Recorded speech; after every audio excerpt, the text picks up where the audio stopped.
আসসালামু আলাইকুম রহমতুল্লাহি ওয়া বারাকাতুহু। আমরা প্রতিনিয়ত অনেক কাজ করি, নিজের কাজ, অফিসের কাজ, সামাজিক কাজ, অনেক কাজ করি। আমরা রাসূলুল্লাহ সাল্লাল্লাহু আলাইহি ওয়াসাল্লামের মাধ্যমে যে সর্বোত্তম কাজগুলো, তার মধ্যে কয়েকটার কথা আমরা জানতে পারি। এক নাম্বার হচ্ছে মানুষের মনে খুশির সৃষ্টি করা, কিন্তু সেই খুশির সৃষ্টিটা কখনো মিথ্যা বলে করা যাবে না। দ্বিতীয়ত হচ্ছে ক্ষুধার্তকে খাবার দেয়া। আমাদের চারপাশে যারা আছে, যারা ক্ষুধার্ত, তাদেরকে আমরা খাবার খাওয়াতে পারি। পঙ্গু, অসহায়, অসুস্থ, এদেরকে আমরা সহযোগিতা করতে পারি।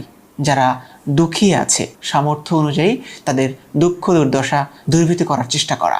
এবং যারা আহত, যারা অসুস্থ, তাদেরকেও আমরা সামর্থ্য অনুযায়ী সেবা করতে পারি এবং সহযোগিতা করতে পারি।